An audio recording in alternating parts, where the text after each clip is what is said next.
Imagine having the feeling of someone following you for months, losing track of time and finding strange notes inside your home.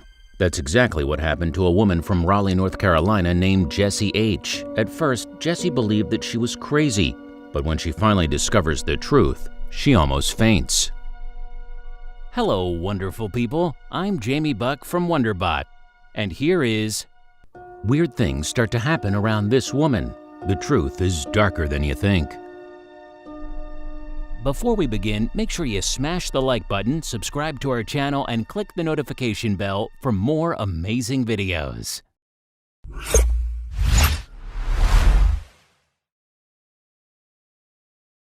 It all started one day when Jessie was walking to her car after a long day of work, when suddenly she notices someone following her in the corner of her eye. She turns around immediately, but nothing. No one is there. Jessie starts shaking and makes a weapon with her keys as she clutches them. Who was that strange figure? Was Jessie's mind playing tricks on her? After some time, she managed to get home and tried to calm down by having some relaxing tea.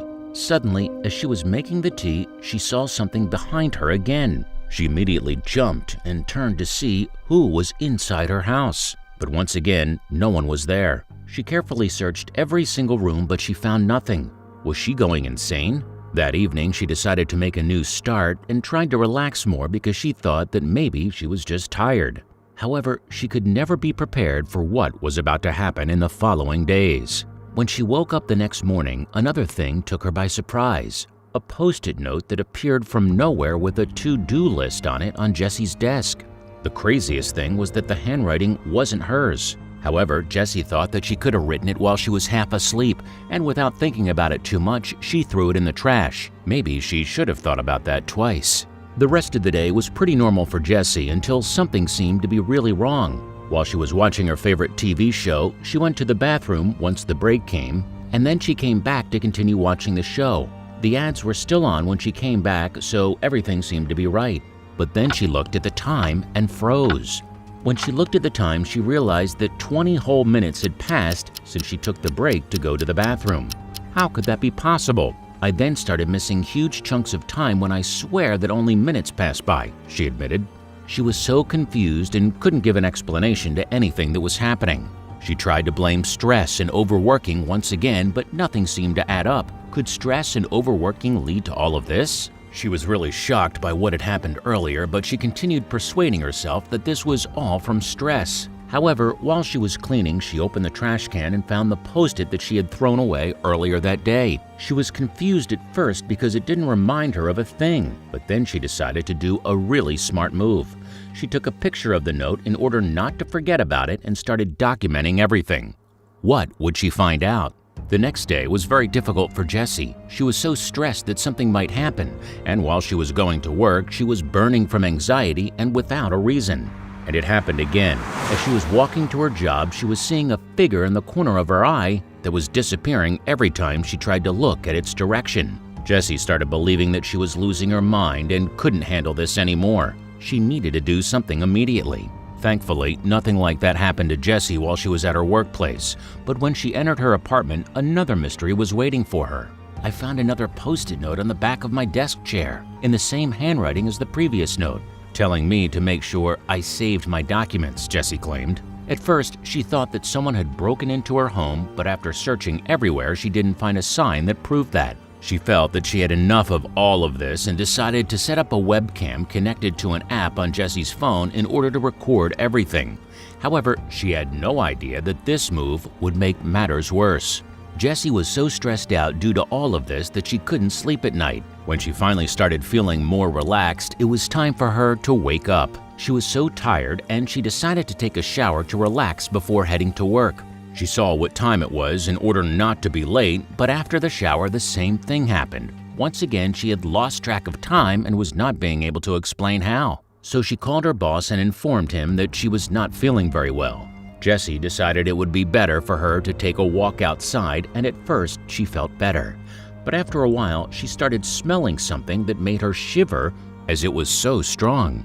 However, no one else seemed to be bothered by it. So Jessie started running to her car while holding her nose to block that smell, but something was waiting for her in the car. Once again, it was a Post-it waiting for her on the desk of her car. Right on her desk, she could see a piece of yellow paper. "Our landlord isn't letting me talk to you, but it's important we do," was written on it. She was really shocked and immediately checked the webcam folder to find some explanation. But it was empty. There was nothing, and the recycle bin was empty too. What was happening? Who could delete all the footage? Who was leaving her all the notes? How was the landlord involved in any of this? The next day, she woke up sweating and headed to the shower, trying not to lose track of time again. "Okay, I have to be out of the shower in the next 13 minutes, she calculated. I listened to one song which was like 3.5 minutes. It was a short song. Then I went to change the song and it was 8:23 a.m., she said. There was no way that 11 minutes went by when I only listened to a 3.5-minute song, she continued. As she was trying to get ready for work, she came into the realization that she had enough of all of this. She had to do something, and fast. She was panicking. She tried to call her mother, but there was no answer. She tried many times, but nothing. Then she ran to her bed and started crying. She couldn't believe what was happening, and she was feeling so alone. And that's when she thought to make a post on Reddit. At least someone might help. "Some weird things have been happening to me recently. I don't know if I'm losing my mind or what, but for some time I've known that something is not right," Jessie wrote. "It all started about a month ago when I started always seeing stuff from the corner of my eye. I could never tell what it was, but it was always something.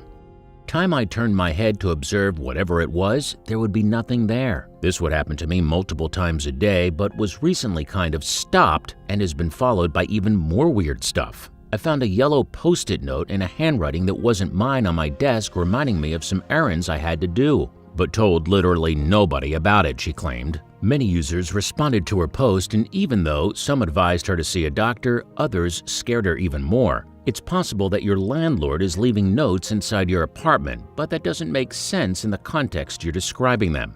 It's likely that you are writing the notes yourself, but you are forgetting. Do you use Post-its as reminders in other parts of your life or job?" a user asked. After that, she decided to inform the police about her suspicions, according to the landlord. But they suggested her to go to the doctor first because without evidence there was nothing they could do. What happened next would change everything. What the doctor told her would make anyone's jaw drop. Yes, this might be a mental health issue. You might be experiencing some sort of dissociative disorder. Or it might be a physical problem. You mentioned that you have a very unusual narrow bedroom with no windows. Is there a chance that you're not getting enough ventilation when you sleep? Or that there is a carbon monoxide leak in the building? A cheap CO detector is a fast and easy way to find out. You also have very bad headaches, he said. After her diagnosis, Jessie knew that she had to act quickly, so she ran to the store to buy a carbon monoxide detector, and once she was home, she plugged it in. Then things took an unexpected turn. The minute Jessie plugged in the detector, it wouldn't stop beeping. It beeped so much that she thought it was broken, so she took it back to the store. What the staff told her took her breath away. The machine beeps when it detects a high level of CO, like a fire alarm would indicate when it detects smoke, an employee explained. Thanks to everyone who sent suggestions and advised how to proceed, especially to those who recommended a CO detector. Because when I plugged one in the bedroom, it read at 100 ppm. Jessie commented on her original Reddit post after running home from the store and plugging the detector back in. This means that Jessie wasn't losing her mind.